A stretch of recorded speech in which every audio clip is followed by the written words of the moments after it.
Tuhan taruh sebuah pesan profetik yang saya sampaikan ke Anda dulu. Sebelum saya memberi pengajaran yang ini dadakan, saya terima barusan dari Roh Kudus. Duduk dulu, saya cerita dengan Anda.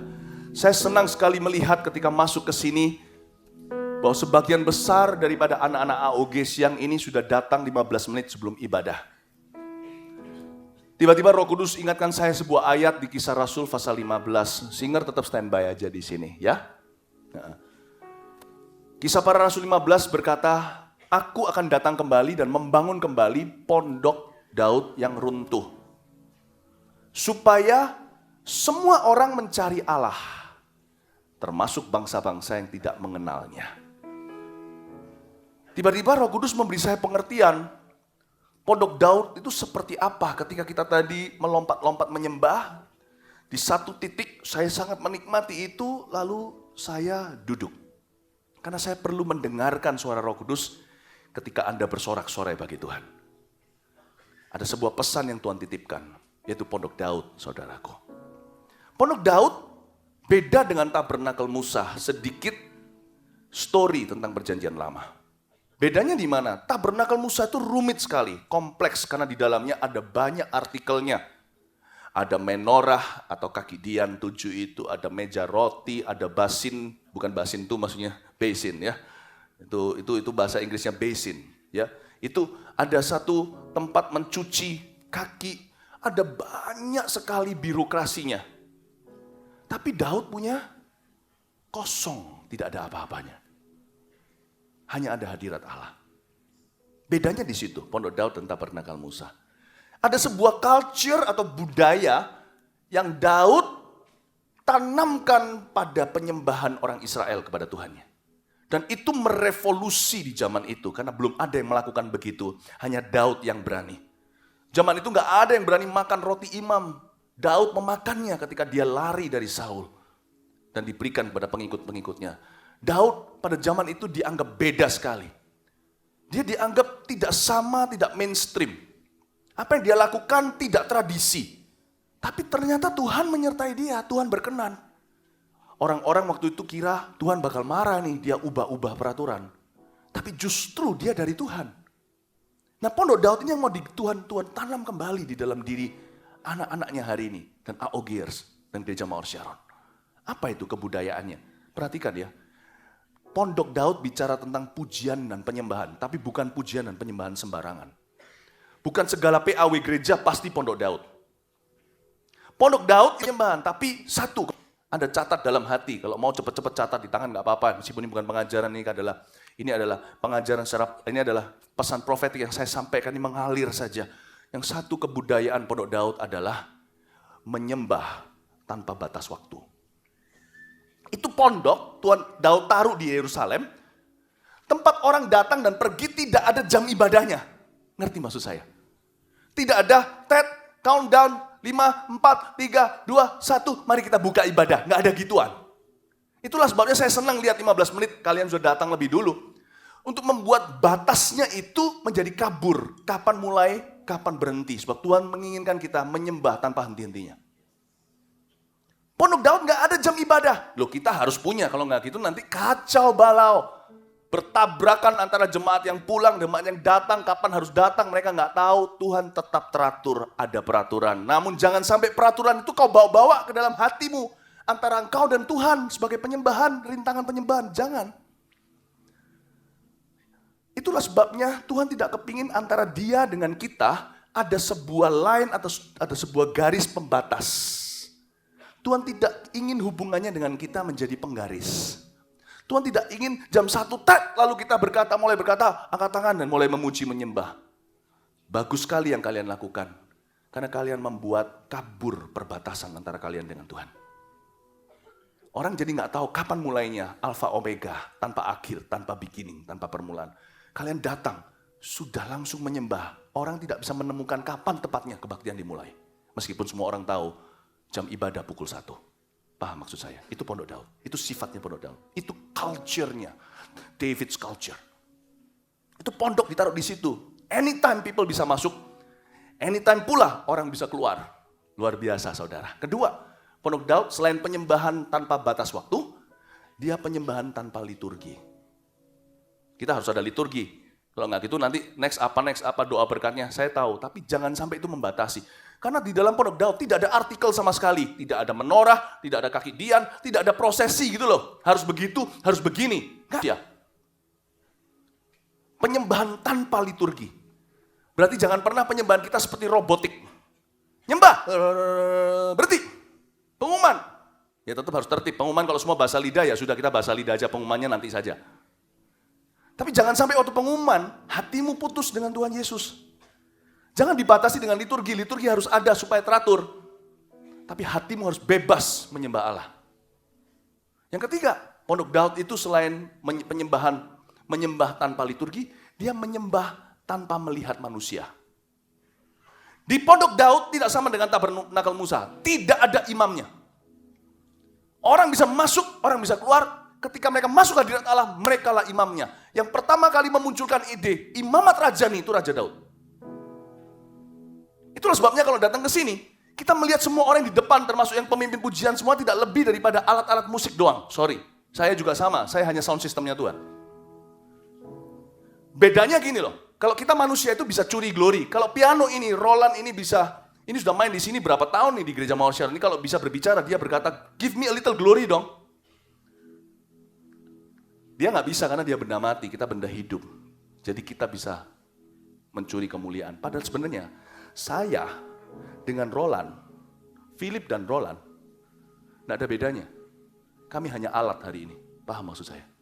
Kami hanya alat. Cuman sana benda hidup, ini benda hidup, ini benda mati. Nggak ada. Tidak ada imamnya. Waktu kalian masuk ke hadirat Allah, kalianlah imamnya. Imamat rajani itu.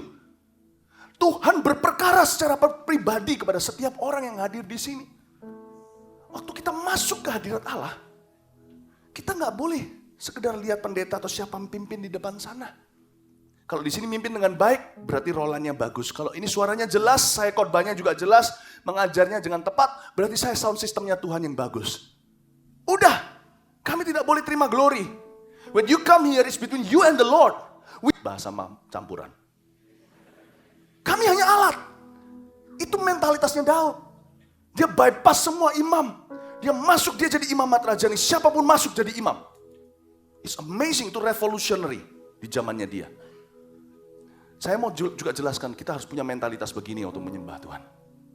Waktu kita masuk ke dalam, Tuhan aku mau bertemu dengan kau. Aku mau berperkara dengan Tuhan. Tuhan mau berurusan dengan aku. Aku adalah imammu. Pakai aku Tuhan. Aku menyembahmu. Tidak ada yang bisa menghalangi aku menyembahmu. Aku mau memujimu. Aku mau sepenuh hati adore you. Mau mengasihimu. Itu. Janjinya apa dari Pondok Daud? Dikatakan maka bangsa-bangsa yang tidak mengenal Allah akan datang. Kita menyembah dengan caranya Daud aja. Menyembah tanpa dibatasi waktu, dibatasi liturgi dan tidak melihat manusia. Kalau kita bisa ibadah gitu terus, setiap minggu, nggak perlu bahkan. Sungguh, kita nggak perlu ketuk pintu. Pintu kita akan diketuk orang, nanti tempat ini nggak cukup. Bukan karena kita yang mengadakan penjangkauan, tapi orang berbondong-bondong datang. Itu janji Tuhan, bangsa-bangsa berduyun-duyun datang. Bukan hanya dari Surabaya sekitarnya, bahkan bangsa-bangsa lain pun akan tertarik untuk datang. Seperti ada sebuah magnet yang menyedot mereka kemari. Ibadah ini akan diurapi. Satu, dampak daripada Pondok Daud. Tuhan berkata, aku akan kembali membangun Pondok Daud supaya bangsa-bangsa berdatangan. Yang kedua, pahlawan-pahlawan. Karena Pondok Daud itu, siapa yang Daud pimpin jadi pahlawan semua. Itu berkat, itu bukan program manusia, bukan MSJ, bukan CGT. Meskipun itu semuanya hanya alat atau tongkat dan gada. Tetapi itu urapan saudara, itu nggak bisa dijiplak, nggak bisa ditiru metodenya. Daud di Adulam, karena dia Pondok Daud sebelum dia memerintah di Yerusalem, itu sudah jadi gaya hidup lifestyle penyembahannya dia. Siapapun orang yang dipimpin oleh dia jadi pahlawan. Pecundang jadi pemenang. Dikejar hutang menjadi orang yang memiutang. Luar biasa. Akan datang saatnya setiap anak-anak ini penuh urapannya begitu season, begitu matang. Setiap anak-anak AOG akan jadi pemimpin-pemimpin dahsyat di dalam masyarakat. Kasih tepuk tangan tuh Tuhan. Di luar tembok gereja. The real battle is not here. Peperangan sesungguhnya medannya bukan di sini. Di sini kalian diurapi, keluar sana kalian jadi. Paham maksud saya? Ada janji dari Pondok Daud. muncul pahlawan-pahlawan. Tabernakel Musa, muncul pemberontak-pemberontak. Bukan karena Musa tidak diurapi, tapi itu zaman wrath atau hukuman. Daud zaman bebas menyembah. Bebaskan rohnya untuk memuji Tuhan. Setiap orang di bawah Daud yang biasa-biasa jadi triwira, jadi 30, jadi 100 tentaranya, jadi ribuan tentara Israel yang dikatakan satu dari antara mereka di masyarakat menghancurkan, membuat 1000 musuh lari terbirit-birit. This is an anointing. Teruskan itu, seperti yang dilakukan ini. Lama-lama urapannya meningkat. Tangki bensin urapan di setiap orang meningkat. Jangan heran tiba-tiba keluar dari sini. Ada banyak orang-orang dahsyat di masyarakat. Lahirnya dari AOG semua. Kasih tepuk tangan untuk Tuhan. Ketiga, janji bangsa-bangsa, janji pahlawan-pahlawan. Ketiga adalah janji anak-anak. Ada sebuah janji yang diturunkan Tuhan karena Tuhan kesengsem dengan Daud dan caranya menyembah. Tuhan berkata, tak akan pernah gagal satu dari keturunanmu selalu duduk di tahta Israel. Sampai aku datang kembali. Bahkan Yesus pun menyebut dirinya anak Daud. Akan lahir orang yang kita pimpin, bukan hanya pahlawan. Pahlawan itu bisa sekarang horizontal. Siapa yang kupimpin 30 jadi tentara atau pahlawan Daud yang gagah perkasa. Tapi anak itu bicara turun-temurun. Sampai kita semua di sini sudah menikah, punya anak, sudah tidak lagi di AOG. AOG berikutnya 20 tahun yang kemudian malah lebih dahsyat dari yang sekarang. Kasih tepuk tangan untuk Tuhan. Tak pernah gagal. Aku akan menaruh tahtaku dalam kehidupan anak-anak muda yang merupakan keturunanmu secara DNA meskipun mereka bukan anak cucumu secara daging. Ada sebuah janji. Pemakaian Tuhan yang diteruskan. Luar biasa. Ya, kita benar-benar mau menyembah Tuhan ya untuk dengan cara ini. Datang lebih awal dan nanti kalau setelah doa berkat jangan setelah doa berkat selesai, enggak begitu. Tetap keluar karena kebaktian mau dipakai lagi, tapi langsung cari cara bagaimana menyembah Tuhan dengan langkah-langkah yang nyata. Keluar dari sini, tetap berhubungan dengan Roh Kudus. Dijaga itu hatinya. Kayak orang mau khotbah atau orang mau pimpin pujian itu. Kalian kan jaga hati sebelum kalian melayani.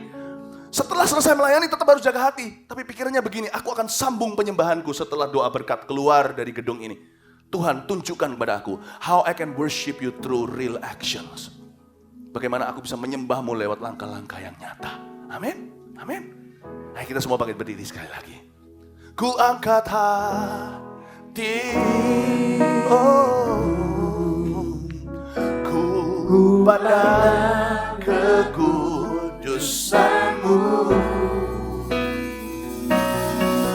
Saat ku sembah, ku puji-Mu, ku rasakan kehadiran. Kita akan terus menyembah sebentar lagi. Saya tambahkan satu hal, Pondok Daud itu terkenal spontanitasnya. Berlutut ya berlutut, berdiri ya berdiri, angkat tangan ya angkat tangan. Bukan lagi manusia yang memerintahkan. Yang tidak boleh dilakukan di Pondok Daud hanyalah mengacau ibadah.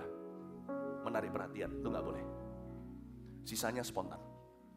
Yang membuat tabernakel Musa beda dengan Daud, tabernakel Musa itu kaku. Pondok Daud itu spontanitasnya. Membuat Allah sangat kesengsem hatinya melihat bagaimana umatnya begitu real nyembah Dia, apa adanya. Kalau kita menyembah Tuhan, mulai hari ini, release your spirit. You wanna kneel, you wanna stand up, you wanna lift up your hands, tidak perlu malu. Yang malu adalah orang yang tidak menyembah Tuhan sungguh-sungguh, itu dia. Ku angkat hatiku, ku pandang kekudusan-Mu.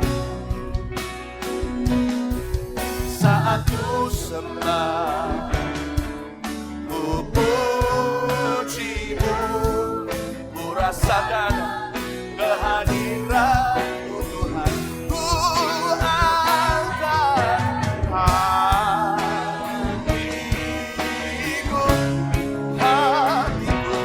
ku pandang kekudusan-Mu.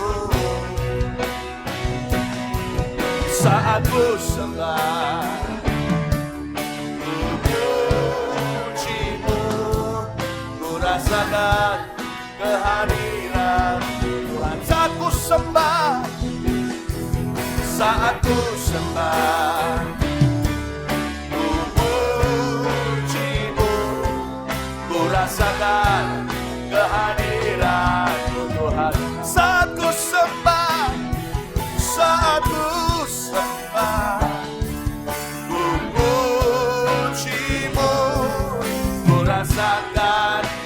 kehadiran-Mu Tuhan. Haleluya. Beri sorak-sorai bagi Tuhan. Praise the Lord. Glory to God. Haleluya. Segala sesuatu yang kami lakukan dalam liturgi yang harus ada, semuanya harus profetik, semuanya mengandung arti dan makna. Makasih Tuhan, sebelum pengajaran diberikan untuk memperlengkapi orang bagaimana hidup bagi Tuhan, ada satu hal lagi yang akan kami lakukan di sini. Mohon pengurapan Tuhan terus mengalir. Makasih Tuhan Yesus. Haleluya. Lihat saya sebentar.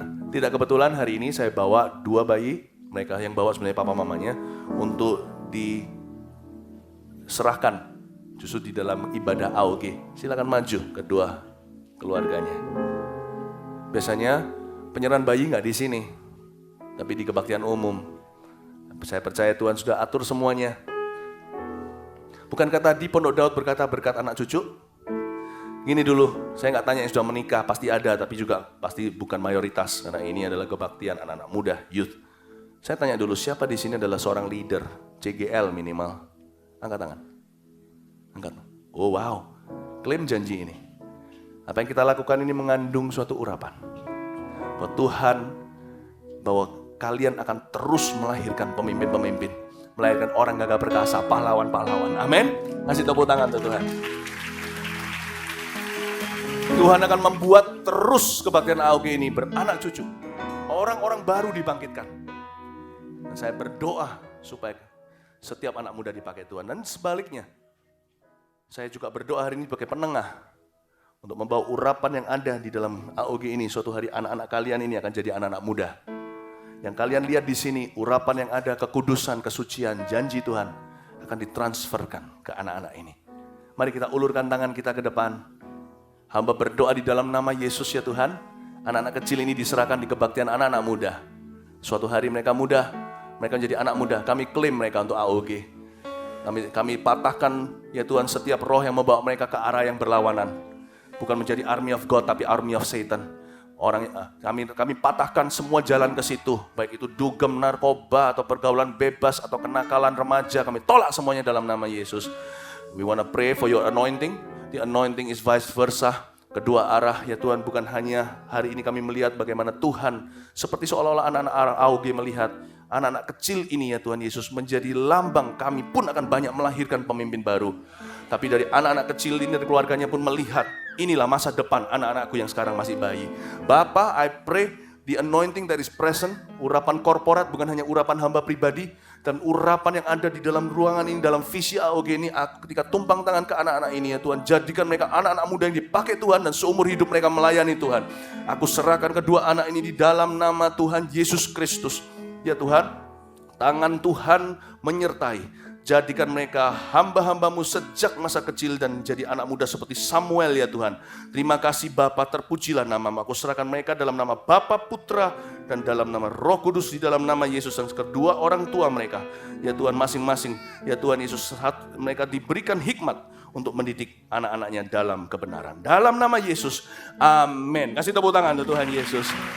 Thank you, God bless you. Ku angkat hatiku, ku pandang kekudusan-Mu. Saat ku sembah,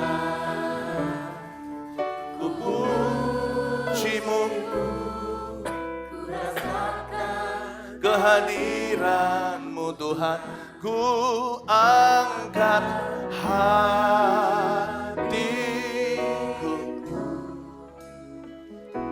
ku pandang kekudusan-Mu. Saat ku sembah, ku puji-Mu, ku rasakan kehadiran-Mu Tuhan. Aku undang urapan pengajaran untuk Engkau berkarya mengajarkan kepada umat-Mu bagaimana hidup bagi Tuhan. Beri hamba-Mu kemampuan untuk menjelaskan, memecah-mecah roti, langsung masuk ke hati. Tolong Tuhan, hanya Engkau yang bisa upgrade hidup setiap anak muda, sehingga menjadi terang dan garam dunia. Dalam nama Yesus, Amin. Haleluya, kasih tepuk tangan untuk Tuhan.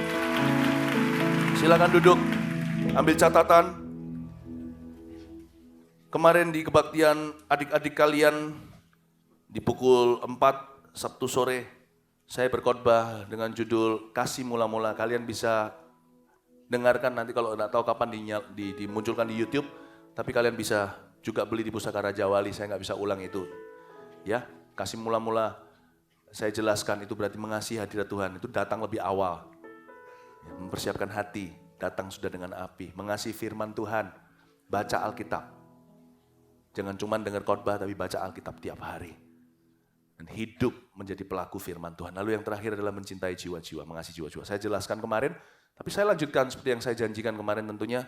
Siapa yang hadir dari kebaktian kemarin yang waktu saya umumkan kalian berkata, oh aku mau hadir siang ini. Nah itu ya, itu ada beberapa daripada AOG Tin kemarin yang datang. Kasih tepuk tangan untuk mereka, mereka ada di atas sana. Seperti yang saya janjikan, saya hari ini akan menyampaikan firman mengenai jalur menuju penggenapan visi. Catat itu, gampang kok. Jalur menuju penggenapan visi, ambil huruf depannya kan jadi bukan PPAP tapi JMPV ya. JMPV, jalan menuju penggenapan visi.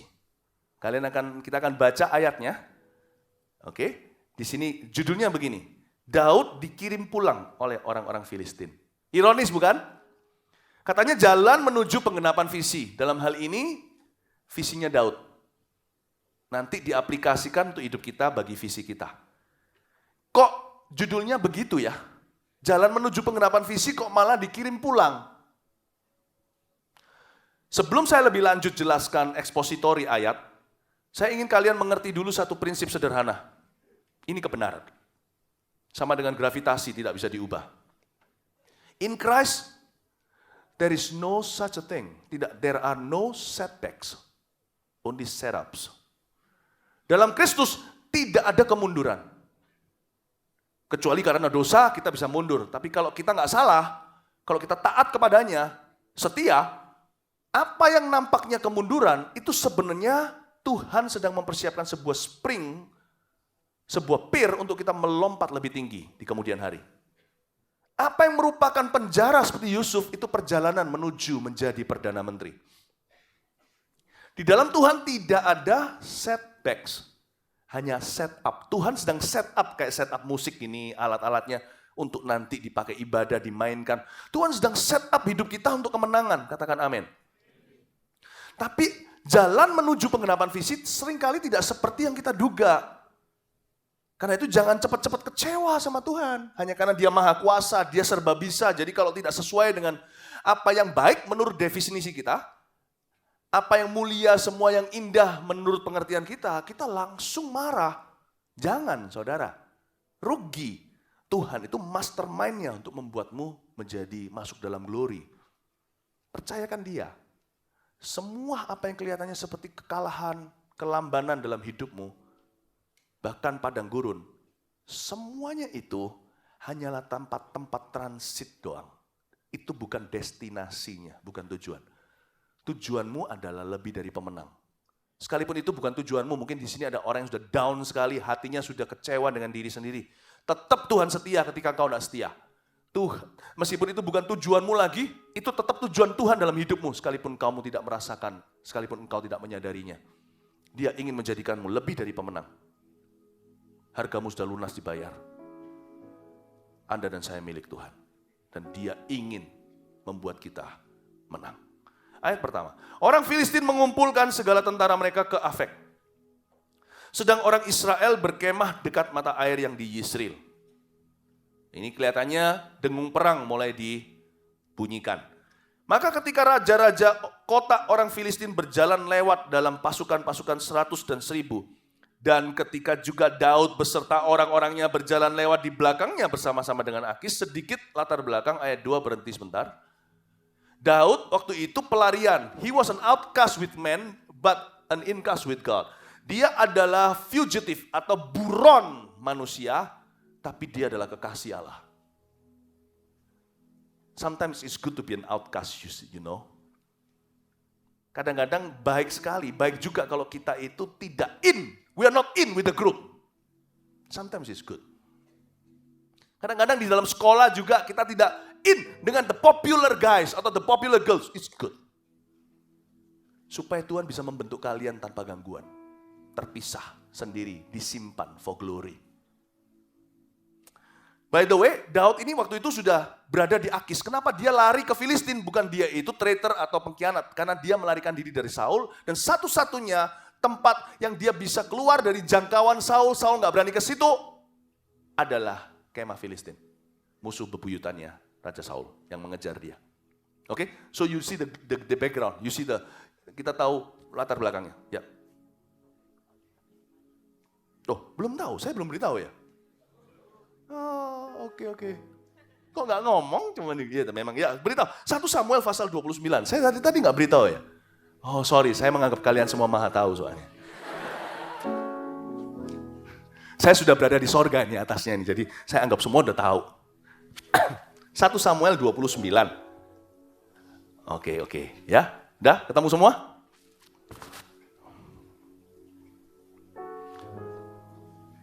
Iya. Saya senang suara the flipping of the pages of the Bible. Bagus. Ya. Saya mau encourage, mau dorong kalian semua untuk bawa Alkitab bukunya. Bukan cuma di HP-nya. Karena HP banyak gangguan, Instagram segala. Lalu ting notifikasi, ya kan? Kalau ini nggak ada, Anda buka nggak ada ting-tong, nggak ada. Ya, tetap bawa Alkitab. Beli satu kalau belum punya, tulis namanya di situ. Jadikan Alkitab studi Anda. Elektronik tambahan aja, vitamin. Ini makanan utama. Ya, ada beberapa hal jangan pernah modern. Saya suka jadul kalau soal Alkitab. Oke? 1 Samuel 29 udah ketemu tadi, judulnya Daud dikirim pulang oleh orang Filistin. Sekarang ngerti ya yang saya sampaikan tadi? Jalannya kok malah bukan maju, kok mundur, Daud dikirim pulang. Ceritanya begini, ayat 1-2 tadi kan saya sudah baca sedikit review karena kalian belum tahu ayatnya tadi di mana. Ayat 2 tadi kan bicara tentang, cepat dibaca aja 1-2 ya, sambil baca dengarkan saya. Ayat 2 tadi kan saya jelaskan background-nya, Daud kenapa kok bisa berada di sisi Raja Akis musuh Israel. Karena dia lari dari Saul, bukan karena salahnya dia dikejar-kejar, padahal innocent atau tidak ada dosanya terhadap Saul. Oke? Nah kita sekarang lihat, Daud berada dengan orang Filistin, mereka lagi sedang seluruh tentaranya berderak-derak berjalan menuju peperangan melawan Raja Saul. By the way, Daud gak tahu yang dihadapi itu Saul. Karena Daud dan kawan-kawannya, ratusan orang di Gua Adulam itu tadinya, mereka adalah mercenaries, atau mereka adalah tentara bayaran, untuk menyambung kehidupan. Karena Israel sudah menolak mereka, karena Raja Saul di atasnya. Mereka nggak tahu nih mereka mau menghadapi siapa. Jadi Daud sebenarnya sedang diuji imannya. Karena di ayat 3 dia ditolak oleh manusia. Si Daud itu orangnya rajin, nggak suka makan uang sia-sia. Nggak suka terima uang sia-sia atau makan bubur, saudara. Dia kalau tidak bekerja, tidak memberikan sumbangsih, tidak memberi jasa, dia juga tidak mau upah. Jadi bayangkan si Daud itu ketika ditolak. Itu seperti orang di PHK, padahal nggak ada salah. Berkali-kali Daud itu digituin, bunuh Goliat, dimusuhi raja, padahal leher raja dia selamatkan hari itu, di medan perang itu. Lihat ayat 3. Jalan menuju penggenapan visi. Berkatalah para panglima orang Filistin itu, yang selama ini Daud bantu, menang perang melulu. Memang bukan sama orang Israel, tapi melawan bangsa-bangsa yang lain. Mereka menang, Raja Akis jadi kuat karena ada Daud dan tentara-tentaranya yang dahsyat. Apa gunanya orang-orang Ibrani ini? Jawab Akis kepada para panglima orang Filistin itu, bukankah dia itu Daud? Hamba Saul, Raja Israel yang sudah 1-2 tahun bersama-sama dengan aku, tanpa kudapati sesuatu pun kesalahan padanya, sejak saat ia membelot sampai hari ini. Perhatikan ayat 3, kata Akis, Raja Filistin yang selama ini kepadanya Daud mengabdi. Berkatalah para panglima orang Filistin itu, apa gunanya orang Ibrani ini? Jalan menuju penggenapan visi, ternyata juga adalah penolakan manusia. Tulis nomor 1, alamatnya. Alamat jalan menuju penggenapan visi dalam kehidupan kita. Yaitu penolakan orang. Jadi ditolak oleh manusia itu bisa menjadi sesuatu yang bagus. Kecuali kalau kita ditolak karena dosa kita. Saya ditolak menikah karena saya selingkuh. Belum kawin, sudah bercabang hati. Saya ditolak sebuah pekerjaan karena saya mencuri. Tidak ada glory. Tapi kalau kita melakukan kebenaran, hidup sesuai dengan panggilan Injil dalam hidup kita, lalu kita ditolak orang, apalagi diremehkan, direndahkan. Apa gunanya orang Ibrani ini? Atau dengan kata lain, bocailah. Orang Ibrani ini nggak berguna, useless. Pernah enggak kalian diberitahu orang in the face, kamu enggak bisa? Saya berkali-kali dalam hidup saya. Kamu enggak mampu. Kamu enggak berguna. Atau bodoh kamu, atau apalah. Kalau sampai kalian pernah disemprot begitu, anggaplah itu berkat. Asal bukan karena dosa kalian. Kalau kalian bertumbuh, kalian dimusuhi. Kalian berbuah, kalian disalah mengerti. Dan stand strong, jangan benci. Tapi berkata, thank you Lord, this is my blessing. Aku satu step lagi lebih dekat pada penggenapan visi hidupku.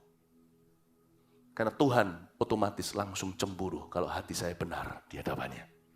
Dan Tuhan akan speed up mempercepat proses meninggikan aku. Hanya karena sudah ada ejekan manusia. Paham maksud saya? Ejekan manusia, remehan orang, itu adalah bumbu peninggian. Tangkap itu. Tapi banyak orang salah responi Tuhan. Kalau digituin, marahnya sama Tuhan. Padahal bukan Tuhan yang menghina. Dia malah berkata, kenapa Tuhan hidupku begini? Kenapa engkau? Malah justru salahkan Tuhan. Padahal Tuhan sendiri ikut sedih. Tapi nggak diajak boloan. Tidak diajak berteman. Malah kita menyerang Tuhan. Loh, Anda diserang itu satu hal. Jangan pakai serangan orang kepada Anda untuk menyerang Tuhan. Justru Anda butuh Tuhan. Justru Tuhan mau memberkatimu. Kok sekarang jadi Anda berdua, maksudnya Anda dan Tuhan menjadi bermusuhan? Jangan pernah kita itu salah meresponi sebuah keadaan. Penolakan manusia, kalau itu karena kebenaran, kalau karena kita berbuah adalah satu langkah mendekati mimpi kita terjadi. Coba lihat beberapa ayat tambahan Mazmur 118, nggak usah dibuka, hemat waktu, Anda catat aja ayatnya di mana, munculkan di situ. Mazmur 118 ayat yang ke-13 dan 14 begini bunyinya. Berkata, bukan ini ya, oke, yang ini ya. Oke, Mazmur 118 ayat 13 dan aku ditolak dengan hebat. Ini Mazmur Daud by the way 118, aku ditolak dengan hebat sampai jatuh. Bukan jatuh dalam dosa, maksudnya down hatinya, kayak di dalam hatinya itu pernah jatuh di hatinya. Rasanya sudah lemah, gak punya harga diri lagi. Aku ditolak dengan hebat sampai jatuh, tetapi Tuhan menolong aku. Tuhan itu kekuatanku dan mazmurku. Lihat, Daud tambah cinta. Bukan jadi marah sama Allah karena perlakuan manusia. Ia telah menjadi keselamatanku, semakin bergantung dirinya kepada Tuhannya. Lihat lagi sekarang ayat 22 dan 23 di pasal yang sama. Batu yang dibuang oleh tukang-tukang bangunan telah menjadi batu penjuru. Dia bicara tentang dirinya dulu, lalu dia juga bicara tentang Kristus nantinya. Keturunannya akan ditolak-tolak juga. Di Nazaret, bahkan di dalam rumahnya pun seorang nabi tidak diindahkan. Hal itu terjadi dari pihak Tuhan. Suatu perbuatan ajaib di mata kita. Terus? Halo? Next? Sudah ya? Oh iya sudah, betul, saya yang salah ya. Saya ulang lagi ayatnya lagi, yang tadi ayat 23. Ayat 22. Batu yang dibuang oleh tukang-tukang bangunan telah menjadi batu penjuru, next. Hal itu terjadi dari pihak Tuhan, suatu perbuatan ajaib di mata kita. Amin. Yang kedua, kita sekarang baca ayatnya di ayat yang keempat. Jalan menuju penggenapan visi sebagai berikut. Tetapi para panglima orang Filistin itu menjadi marah kepadanya, kepada Raja Akis yang bela-bela Daud segala. Serta berkata kepadanya, suruhlah orang itu pulang, supaya ia kembali ke tempat yang kau tunjukkan kepadanya. Dan janganlah ia pergi berperang bersama-sama dengan kita, supaya jangan ia menjadi lawan kita dalam peperangan. Sebab dengan apakah orang ini dapat menyukakan hati tuannya, kecuali dengan memberi kepala-kepala orang-orang ini. Perhatikan ayat 4 di awal-awalnya lagi. Panglima orang Filistin marah sama Akis yang bela Daud dan berkata, suruh Daud ini pulang, supaya ia kembali ke tempat yang kau tunjukkan padanya. Dalam bahasa Inggrisnya, bahasa aslinya bahkan dikatakan, suruhlah dia kembali ke kehidupan sehari-hari. Suruh dia kembali to his normal task. Suruh dia kembali ke tugas-tugas biasa. Itu maksudnya. Dan jangan ia pergi berperang, supaya dia jangan jadi lawan kita dalam peperangan. Dalam bahasa yang lebih, dalam bahasa Inggris maupun bahasa aslinya tentunya, juga dikatakan gini, supaya dia jangan jadi pahlawan. Ini luar biasa. Mau tahu nggak, jalan menuju penggenapan visi yang kedua adalah perkara-perkara kecil. Atas kehendak Tuhan, Daud dikirim pulang untuk kembali ke normal tasks, kembali ke tugas-tugas normal, kembali kepada pekerjaan sehari-hari. Karena Lukas pasal 16 ayat 10 munculkan di layar sini berkata, agak cepat ya, thank you. Lukas 16, barang siapa setia dan dalam perkara-perkara kecil, ia setia juga dalam perkara-perkara besar. Dan barang siapa tidak benar dalam perkara-perkara kecil, ia tidak benar juga dalam perkara-perkara besar. Pernah enggak Tuhan bicaranya segunung sama kalian, tapi kalian diberi tanggung jawab sekerikil? Jangan remehkan, a humble beginning. Kalian harus tahu bahwa kerikil itulah langkahmu satu langkah dekat kepada visimu digenapi dan mimpimu terjadi. Sebab Tuhan berkata, ujianmu bukan di perkara besar. Perkara besar itu upahmu. Ujianmu di perkara sederhana. Barang siapa setia di sana, aku kasih yang berikutnya. Yang tak ada hubungannya dengan perkara yang pertama. Karena tiba-tiba lonjakannya bumi dengan sorga. Tangkap ini. Saya sendiri bersyukur saya disimpan Tuhan cukup lama sejak saya bertobat. 8 tahun. Doa makan aja gak dipercayakan ke saya. Di mana saya bertumbuh dalam Tuhan di Vancouver, Kanada. 8 tahun saya tidak berkhotbah, tidak ada di spotlight. Tidak ada. Saya bersyukur, I haven't been spoiled by men. Saya tidak dirusak oleh manusia. Program Allah terjadi tanpa gangguan. Sebagai mutiara yang disimpan dalam kerang di bawah lautan. Tidak kena tangan pekerja pabrik. Batu yang dibuang oleh tukang bangunan menjadi batu penjuru. Biar Tuhan yang menetesi batu itu dengan air, membentuknya menjadi marmer yang luar biasa. Tidak ada tanda-tanda craft atau tidak ada tanda-tanda prakarya manusia, yang ada hanyalah karya ilahi. Oleh karena itu anak Tuhan, kalau Tuhan memberimu visi sejagat raya, ingatlah, jangan bypass yang namanya masa padang gurun dalam hidupmu. Atau proses ilahi. Keduanya itu perlu. Yang membuat Saul dan Daud beda, Saul adalah katrolan manusia. Karena dia diurapi bahkan secara profetik pun, segala sesuatu yang terjadi itu ada arti, ada maknanya. Saul tanpa sengaja, tanda kutip, diurapi lewat sebuah tabung, sedangkan Daud tanduk. Saul itu diangkatnya langsung instan, tiba-tiba semalam dia jadi raja hanya karena dia tampan rupa pilihan rakyat. Lalu dia satu kepala lebih tinggi dari semuanya. Dia dapat apa yang terjadi setelah itu? Secepat suatu benda naik di dalam hukum manusia ada gravitasi, lebih cepat dia akan turun. Tapi kalau Allah tidak menurut hukum manusia, siapa yang dia angkat tetap di atas sana.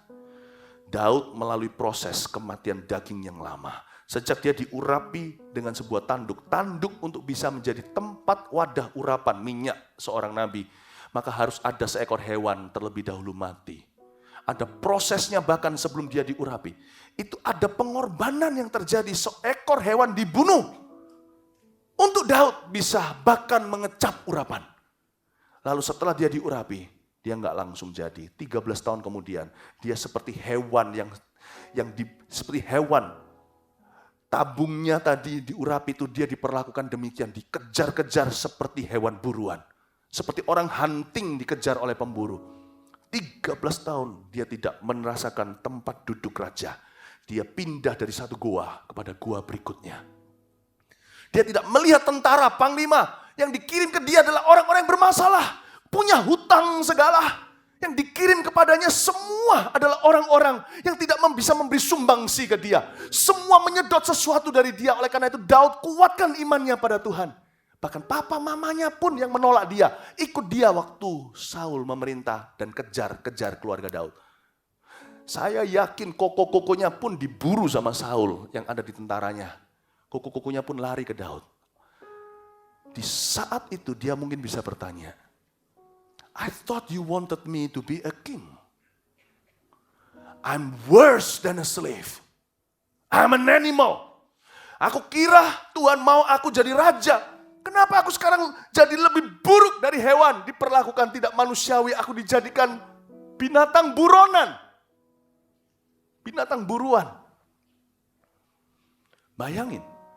Tapi ingat, di saat-saat itulah Daud belajar apa artinya memuji, menyembah, bersihkan goa, perlakukan papa mama dengan baik.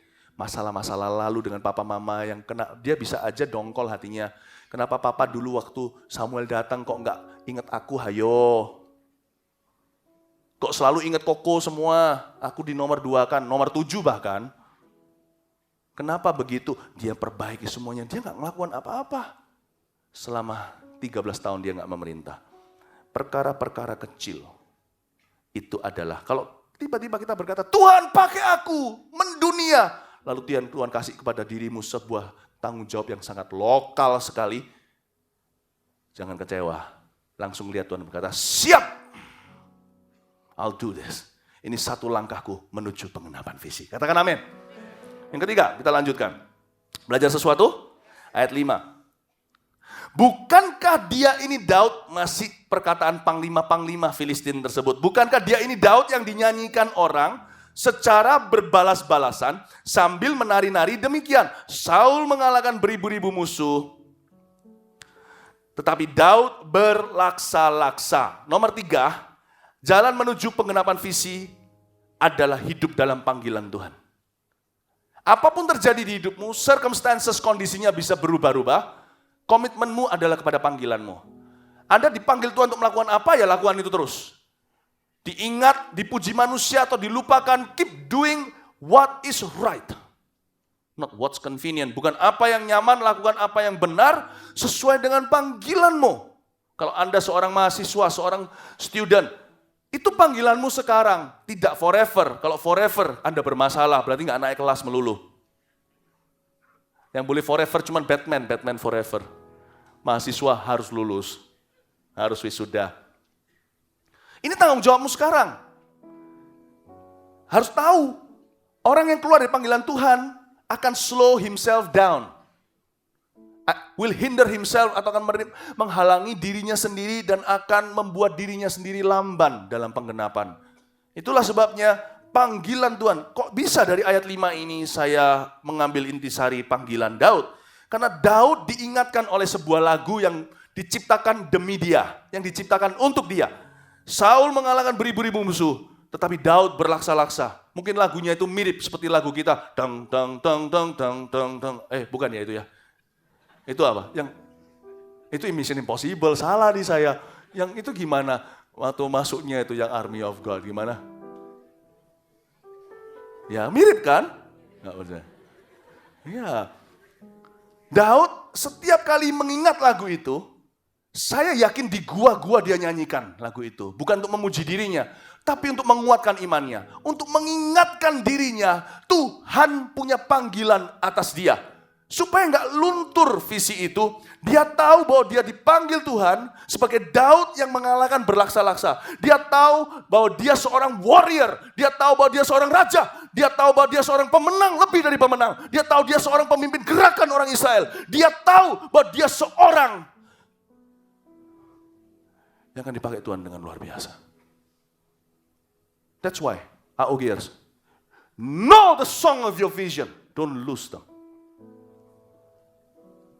Daud di goa itu, lagu ini terus terngiang di telinganya. Lagu terakhir yang dinyanyikan sebelum dia jadi buronan. Saul mengalahkan beribu-ribu musuh. Daud berlaksa-laksa. Setiap kali dia lihat kaca, nggak tahu di gua ada kaca nggak. Dia berkata pada dirinya, aku mengalahkan berlaksa-laksa sekalipun sekarang aku seperti kutu dikejar dari satu tempat yang sempit ke tempat yang berikutnya di NGD ini. Aku tidak ditentukan oleh kondisiku. I know who I am. I know whom I have believed. And I am persuaded that He's able to keep that which I've committed unto Him against that day. Terjemahannya menyusul tahun depan. For I know whom I have believed in. Aku tahu. Akulah Daud yang mengalahkan berlaksa-laksa. Do not forget the song of your vision. The song of your calling. Saya tidak pernah lupa panggilan lagu-lagu yang sekarang bagi banyak orang-orang dianggap lagu-lagu lama. Those are my songs, friends. You can take them away from me. Those songs speak of my calling. Lagu-lagu itu berbicara tentang panggilan saya. Dan kita punya AOG, kita juga punya Song of Our Vision. We are the army of God. Don't forget that song. Salah satu lagu-lagu yang bicara tentang kita itu. Salah satunya, masih banyak lagu-lagu yang lain. Ya, tapi ngomong kanan kirinya seperti ini. Kamu adalah pahlawan gagah perkasa. Itu panggilan Tuhan atasmu. Jadi kita sudah tahu sekarang penolakan manusia adalah jalan menuju penggenapan visi.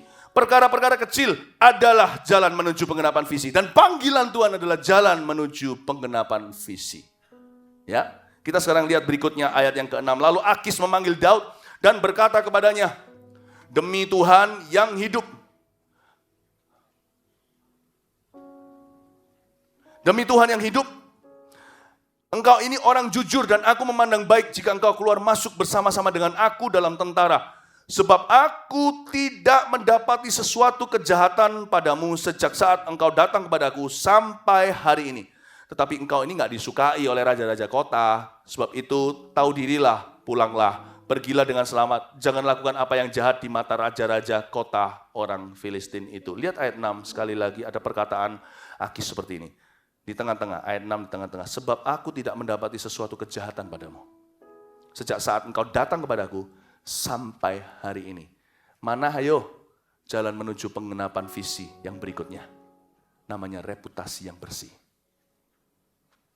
Kalau Anda punya reputasi yang bersih, pertahankan itu. Anda berjalan makin dekat kepada penggenapan visi. Mazmur 24 ayat 3-5 bunyinya begini. Di depan sini munculkan. Siapakah yang boleh naik ke atas gunung Tuhan? Siapa yang boleh berdiri di tempat yang kudus? Orang yang bersih tangannya dan murni hatinya.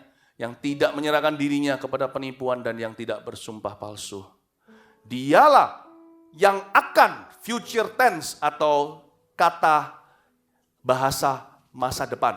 Dia yang akan menerima berkat dari Tuhan. Itu so pasti saudaraku, kalau akan itu pasti, bukan mungkin. Dan keadilan dari Allah yang menyelamatkan dia, keadilan akan ditegakkan. Reputasi bersih. Kita baca lagi ada sebuah ayat, Mazmur 75 ayat 7 dan 8 bunyinya begini.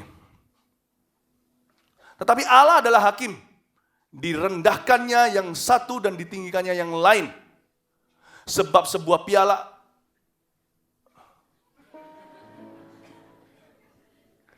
ayat 8 ya, betul ini ayat 8 ya. Ayat 7. Ayat 7. Ayat 6. Ayat 6. Itu, ayat 7 betul kan? Sebab bukan dari timur atau dari barat dan bukan dari padang gurun datangnya peninggian itu. Perhatikan, reputasi bersih selalu mendahului penggenapan visi atau promosi, selalu. Jadi sekalipun kalau sekarang Anda punya reputasi yang bersih lalu tidak terjadi apa-apa, jangan cemarkan dirimu. Jangan sampai Anda gagalkan diri sendiri. Meskipun Anda memperhatikan, meskipun kita menjaga reputasi kita baik di depan Tuhan, nggak pernah nyolong, nggak pernah nyuri, nggak pernah bohongin orang, nggak pernah membuat skandal segalanya. Jangan berkata gini loh suatu hari dalam kebodohanmu, buat apa jaga hati bersih, gua nggak dapat apa-apa, lalu berdosa. Jangan begitu. Nanti pada waktu mimpimu akan digenapi suatu hari, skandalmu akan mengejarmu. Reputasi yang bersih bisa meninggikanmu dan bisa meninggikan mimpi, meninggikan visimu. Tapi reputasi yang salah bisa menggagalkan mimpimu Dan paling annoying sekali ketika hampir mimpimu digenapi. Contoh, seorang presiden, contohnya sekarang Donald Trump dengan Hillary Clinton. Kemarin waktu debat saya sempat sedikit aja, belum lihat total, saya nanti mau dengarkan. Tapi mereka semua saling serang tentang skandal. Andai kata mereka bisa rewind di masa lalu, tentunya mereka akan hati-hati Hillary soal email-email itu. Dan juga Donald Trump tentang skandal-skandal yang sekarang disebut-sebut wanita apa segala. Justru ketika dia sudah hampir menjadi presiden, semua itu akan mengejarmu. Setan kalau menjatuhkan bukan sekarang. Tunggu nanti ketika mimpimu digenapi, dia akan tagih hutangnya dengan semua bunganya. Itulah sebabnya reputasi bersih itu aset buat masa depan. Sekalipun sekarang tidak terjadi apa-apa. Sekalipun kita jaga, namun tidak terjadi seolah-olah tidak terjadi kemajuan dan penggenapan visi kita. Tetap dijaga, sebab Alkitab berkata dialah yang akan menerima berkat Tuhan dan keadilan ditegakkan. Tetap dijaga karena Tuhan berkata peninggian itu akan datang bukan dari timur barat tapi dari Tuhan. Janganlah engkau gagalkan dirimu sendiri dan perjalanan imanmu. Firman Tuhan berkata siapa bisa naik ke gunung Tuhan yang bersih tangannya, yang bersih mulutnya. Orang itu yang akan diangkat oleh Tuhan. Reputasi bersih adalah selangkah lebih dekat lagi merupakan jalan menuju penggenapan visi. Tuhan sedang mempersiapkan groundwork-nya, Tuhan mempersiapkan fondasinya supaya setia ketika engkau diangkatnya tidak akan ada sanggahan, tidak akan ada protes dari siapa-siapa. Iblis pun mau mendakwah dia nggak bisa apa-apa. Tuhan akan berkata dia orang pilihan saya. Amin. Amin. Ini dia. Dan Daud waktu itu mungkin dia merasa so what gitu ya. Kalau sekarang engkau memuji aku tidak dapat suatu kejahatan padamu. Sebab Daud tidak tahu, dia tidak maha tahu. Sekalipun dia adalah nenek moyang Tuhan Yesus, dia manusia. Sekalipun dia nabi, kalau dia alami sendiri, dia juga nggak mengerti. Dia nggak tahu bahwa nanti promosinya datang bukan dari Akis. Dia nggak ngerti dalam waktu besok hari atau lusa, Saul akan meninggal dunia dan tiba-tiba dia akan diangkat begitu saja. Dia nggak mengerti semuanya ini. Yang dia tahu adalah dia dipuji integritasnya, tapi diambil hak-haknya. Apa yang Daud lakukan? Daud berkata, aku tetap jaga hatiku. Tetap jaga. Makanya pemazmur ada yang berkata, buat apa aku jaga hatiku? Buat apa? Tapi ujungnya dia berkata, aku akan tetap jaga hatiku. Luar biasa. Jangan hitung-hitungan dengan Tuhan. Minimal, jangan sekarang. Ada banyak hal yang dibayarkan itu di depan sana. Sekarang belum ada tanda-tanda. Emangnya kalau Tuhan kerja, dia perlu sungkem sama manusia? Anda mungkin berkata, mana ada tanda-tanda peninggian? Nggak ada. Kalau ada tanda-tanda peninggian, itu dari kanan kiri, itu dari timur dan barat. Peninggian dari Tuhan, tiba-tiba seperti suatu hari, sehari lagi di penjara. Nggak ada bedanya hari ini dengan kemarin. Nggak ada bedanya Kamis dengan hari Jumat bagi seorang Yusuf yang dipenjara dengan tidak adilnya tanpa pengadilan. Dia keluar suatu hari cukur, dia punya dia punya janggut. Ketika dia tanpa dia sangka, tak ada tanda-tanda. Justru ketika dia taruh harap sama manusia, ketika si tukang roti, kasus tukang roti dan tukang minuman itu, dia malah dilupa. Tidak ada tanda-tanda. Waktu dia justru ekspektasi tanda-tandanya ini akan terjadi. Ada satu orang karena aku mengartikan mimpinya, dia keluar dari penjara, dibebaskan dari hukuman nyawa. Saya kira dia akan kamsiah. Ketika dia keluar, ditunggu-tunggu. Itu pasti frustrasi bagi seorang Yusuf. Pasti dia ingat sama aku udah pesen nih kok. Kalau nanti dia keluar, jangan lupa ya sama saya. Dia tunggu, nggak datang peninggian itu. Tapi suatu hari dia nggak kecewa, nggak kecil hati. Setelah dia berbenah diri, mandi, dia nggak sangka tanpa ada sign sama sekali. Pintu penjaranya diketok. Keluar kamu. Firaun mau bertemu kamu. Mati aku, leherku. Keluar ke sana. Maukah kamu jadi Perdana Menteri dan jadi bapakku? Kata Firaun sama dia. Kalau ada tanda, itu bukan Tuhan. Itu berarti Tuhan mempersiapkan jalan. Itu berarti Tuhan sungkem dulu sama manusia. Bawa dulu parsel ke RT, RW segala. Tuhan gak gitu cara kerjanya. Tuhan gak kerjanya gitu. Tuhan itu tiba-tiba. Kita aja yang harus reguler jaga hati. Tuhan itu tiba-tiba. Ya, amin. Reputasi bersih itu penting sekali. Lanjut lagi, udah mau selesai nih. Ayat yang ke-7. Ayat 8. Tetapi Daud berkata kepada Akis, apa yang telah kuperbuat? Mau dia protes. manusiawi. Dia merasa, kok begini? Dan kesalahan apa yang kau dapati pada hambamu ini? Sejak saat aku menjadi hamba kepadamu sampai hari ini, sehingga aku tidak boleh ikut pergi berperang melawan musuh Tuanku Raja. Kalau roh kita belum diperbaharui sebagai orang Indonesia, kita akan berkata, pumpung, gua dapat gaji, gak usah kerja. Ini enggak loh. Aku gak mau bahwa aku ikut perang, aku mau banting tulang. Kelihatan Daud masih menjaga hatinya, dia gak malas-malasan. Dia itu sekalipun sudah outcast, sudah jadi buronan, dia masih rindu berbuat sesuatu untuk Tuhannya. Dia rindu hidupnya berbuah dan berguna. I love this man. Kalau orang jadi dia sudah depresi dan mau bunuh diri, dia enggak. Dia tetap mau bekerja. Tetap mau berkreasi. Ayat 9. Lalu Akis menjawab Daud, aku tahu engkau ini memang kusukai seperti utusan Allah. Ternyata Akis cinta sama dia. Hanya gini loh ya, para panglima orang Filistin telah berkata, dia enggak boleh pergi berperang bersama-sama dengan kita. Jadi bangunlah pagi-pagi ya, beserta orang-orang tuanmu ini, dan yang datang bersama-sama dengan engkau, bangunlah kamu pagi-pagi, segera sesudah hari cukup terang bagimu, dan pergilah. Lalu bangunlah Daud, ayat 11. Dan orang-orangnya pagi-pagi untuk berjalan pulang Hoichiah ke negeri orang Filistin. Dia pasti berkata, Tuhan, visiku ini rasanya pasti tidak akan digenapi. Bisa bayangin bagi seorang Daud, ketika Tuhan bilang sama seorang Yusuf, kamu akan jadi begini-begini. Tiba-tiba dia jadi seorang hamba, lumayan jadi manajer rumah. Dari manajer rumah harapannya udah diangkat, dijatuhkan lagi bungee jumping, langsung jadi seorang terdakwa, tahanan penjara. Seorang Daud juga sama. I thought ini akan membuat namaku besar, menang perang segalanya, aku kan terdengar secara internasional, tapi disuruh pulang. Lalu bangunlah Daud dan orang-orangnya pagi-pagi untuk berjalan pulang ke negeri orang Filistin. Sedang orang Filistin itu bergerak maju ke Yisrael. Ayat 9 ulang lagi. Lalu Akis menjawab Daud, aku tahu engkau ini memang kusukai seperti utusan Allah. Yang gak enak adalah hanya. Oke, yang terakhir. Jalan menuju penggenapan visi itu. Yang kelima, kontra dengan yang pertama. Pertama, penolakan manusia. Yang kelima, kepercayaan seorang manusia. Kenapa Daud sangat kangen sama Samuel? Karena di masa itu ada satu orang yang menghembuskan suara iman dalam hidupnya.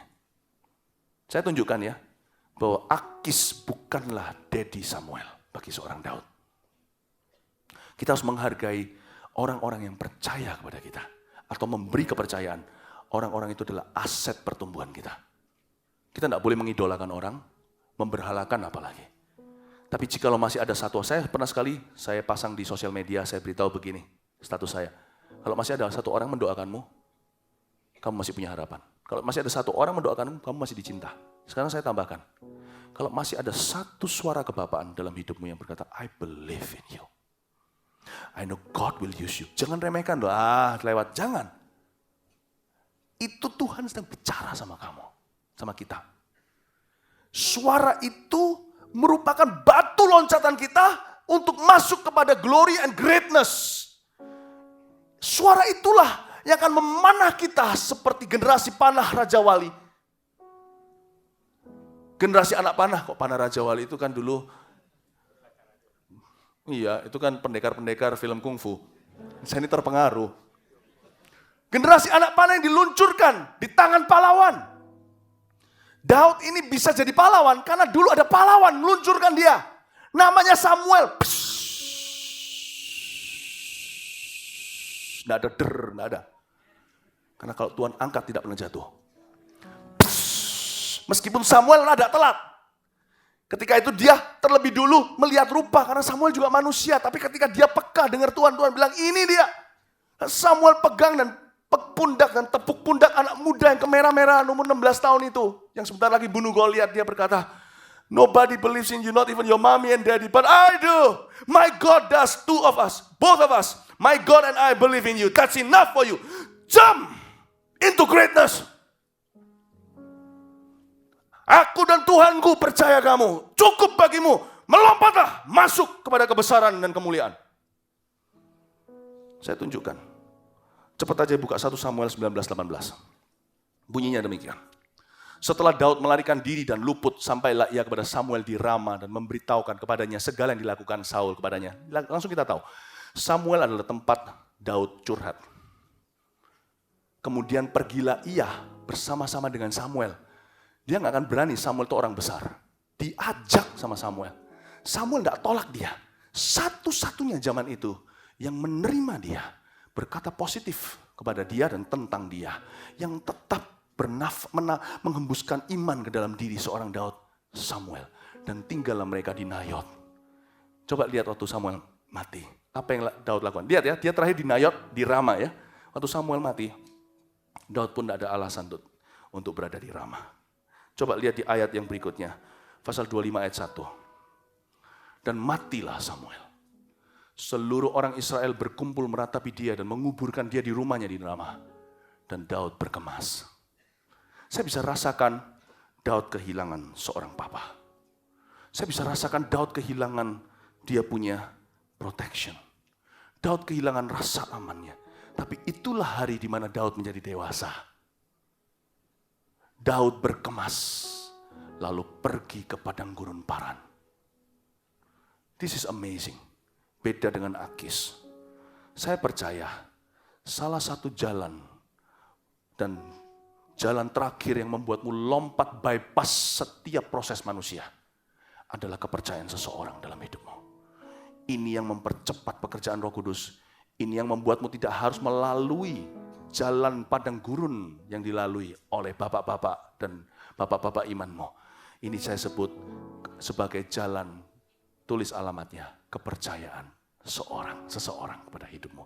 Kalau masa ada orang yang percaya kepadamu, di dalam nama Tuhan, my goodness, Anda harus mempertahankan itu seperti aset, mencintainya. Karena orang-orang seperti itu semakin hari akan semakin langka dalam kehidupan kita.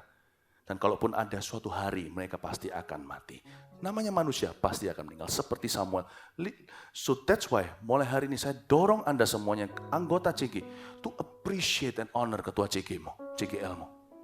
Mereka yang berbicara firman dalam hidupmu. Dan jikalau mereka percaya kamu bisa dipakai sama Tuhan, you must love them for it. CGL dengan coachnya. Kalau coachnya masih bisa percayakan pada Anda untuk memimpin, dan dia bisa betul-betul taruh harapan pada Anda, jangan kecewakan. Don't let him down. Kalau dia percayakan satu CG kepada Anda, dia angkat Anda, dia jaga Anda, dia berarti taruh harap bahwa Anda memimpin domba Allah. Pastikan Anda sebelum CG minggu depan, puasa dulu 1 hari. Kalau bukan untuk Kristus, bukan saja untuk anggota CG-mu diberkati, karena Anda mempersiapkan diri, lakukan itu karena Anda menghargai kepercayaan atasanmu. Saya tidak bisa sia-siakan. He trust me for them. I have to prove myself trustworthy. Dia mempercayai aku untuk mereka. Aku harus membuktikan diri dapat dipercaya. Paham maksud saya? Karena kepercayaan seseorang adalah tumpuan kaki untuk melompat lebih tinggi kepada kemuliaan dan kebesaran. Jalan menuju penggenapan visi, Tuhan selalu kirim bagi Elisa seorang Elia. Tuhan selalu kirim seseorang yang letakkan jubah atau bukakan jalan atau belah sungai Yordan. Pulangnya lu belah sendiri. So from now on, di dalam gereja, appreciate God, honor God, but honor each other too. Especially honor your leaders. Amin. Amin. Anda belajar sesuatu? 5 jalan yang saya jelaskan pada Anda. Jalan menuju penggenapan visi. 1, penolakan manusia. 2, perkara-perkara kecil. 3, panggilan Tuhan. 4, reputasi bersih. 5, kepercayaan seseorang. Berikan tepuk tangan bagi Tuhan. Haleluya. Silakan semua kita bangkit berdiri. Thank you Lord Jesus. Praise the Lord.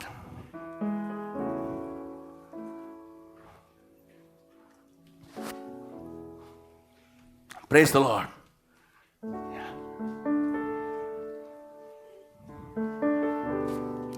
Dan suatu hari kalau punya anak juga jadilah papa mama yang seperti Samuel, bukan seperti Akis. Kalau kalian memimpin orang, jadilah seperti Samuel, bukan seperti Akis. Di dalam dunia pekerjaan sebagai bos juga jadilah seperti Samuel, bukan Akis. Sekalipun bisa menegur seperti Nathan, tetapi tidak pernah sekalipun meragukan anak-anaknya atau orang-orang yang di bawahnya. Amin. Mari kita sama-sama persiapkan diri untuk melihat penggenapan visi yang terjadi melalui kehidupan kita secara pribadi maupun AOG. Do not forget your song, the song of your vision and the song of my vision. We are the army of God. Amin. Katakan kanan kirinya, we are the army of God. Haleluya. Saya nggak mahir memimpin lagu itu, jadi kita pakai lagu lain saja. Pokoknya katakan lagi, nggak usah nyanyi, sudah tahu kamu adalah arminya Tuhan. Haleluya, kasih tepuk tangan bagi Tuhan. Praise the Lord. Come on, you can do better. I believe in you. Hallelujah. We believe in you. The world says you are just a bunch of young people. Not to us. You are heroes. You are our children. You are heroes. Your fathers of the faith. We love you. Grow. Okay? Grow. Bertumbuh. Nobody will mess with you. Kami akan pasang badan. Nobody will mess with you. Keep growing. If not even the sky is your limit. Saya nggak usah terjemahkan kalau yang nggak bisa belajar bahasa Inggris. Not even the sky is our limit, is your limit. Grow, jangan cuma segini. Grow into the tens of thousands. Karena bukan angka yang saya cari, tapi hati yang diubah. Jangan 1, 2, itu puluhan ribu pun nggak cukup. Harus sampai 1 juta murid. Grow. Haleluya. Nyanyi satu lagu, entah apa. Come on. Jadikan aku Ya boleh. Indah yang kau pandang mulia, seturut karyamu di dalam hidup. Ajarku berharap hanya kepadamu, taat dan setia kepadamu.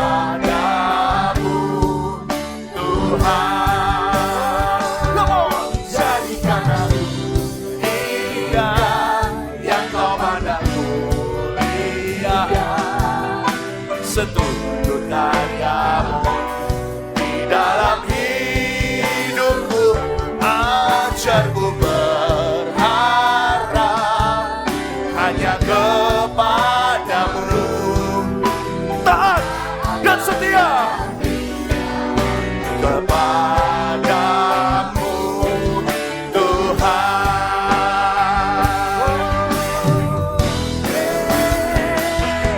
Jadikan aku indah yang kau pandang mulia, seturut karyamu di dalam hidupku. Ajarku berharap hanya kepadamu, taat dan setia kepadamu Tuhan. Jadikan aku indah yang kau pandang mulia, seturut karyamu di dalam hidupku. Ajarku berharap hanya kepadamu, taat dan setia, taat dan setia, taat dan setia, taat dan setia kepadamu Tuhan. Haleluya. Taat dan setia, taat dan setia, taat dan setia kepadamu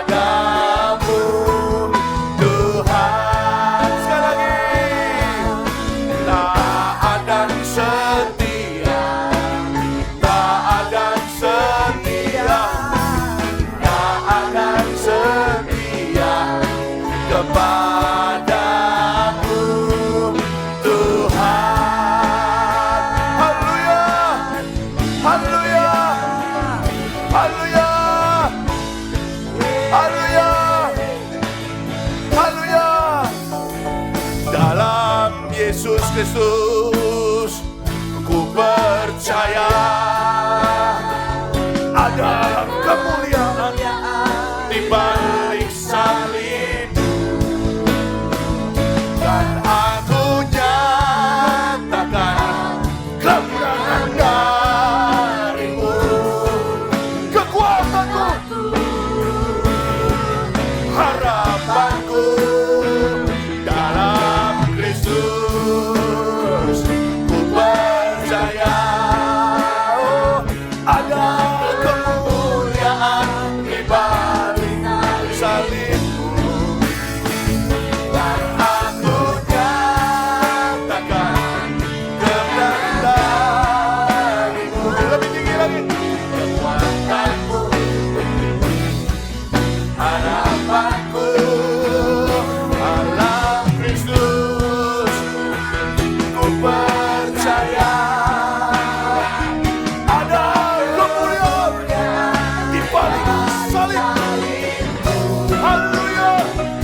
Christ alone. In Christ alone. Lord, I place my trust. And I find the glory in the power of your cross. In every victory, let it be said of me, my soul of strength, my soul of hope. In Christ alone. Let's place our trust. I place my trust, my glory in the power of the cross. In every victory, let it be said of me, my source of strength, my source of hope, my source of strength, my source of strength, my source of hope, my source of strength, my source of hope. Say it, is Christ alone. Come on! Hallelujah! I believe in you. Lead these people. We believe in you. Lead these people into the tens of thousands. Come and bless them. You do it.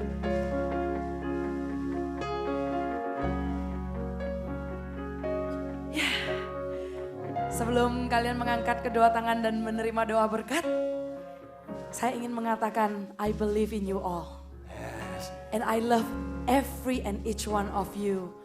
Aku mengasihi setiap dari kalian dan aku cinta setiap dari kalian yang ada di tempat ini. Love you all. Yes. Ya bang, gini. Katakan sama kanan kirinya dong, I love you.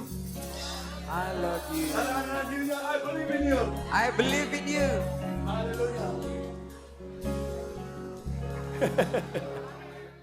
Ini maksudnya apa tau kalau gini tuh? Oh, dari dulu saya kira itu buah pir atau apa, bukan?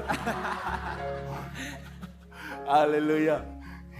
Angkatlah kedua tanganmu, terima kasih Tuhan Yesus. Berkat dari arah Bapa, kasih dari Yesus Juru Selamat kita, pengurapan dan kuasa daripada Roh Kudus. Setiap daripada anak muda akan berjalan semakin dekat di dalam penggenapan visi. Kami percaya ya Tuhan, favor-Mu akan menyertai mereka. Damai sejahtera dan sukacita mereka akan melimpah-limpah. Kehidupan mereka akan memancarkan Kristus dari sekarang sampai selama-lamanya. Yang terima berkat Tuhan sama-sama katakan. Amin.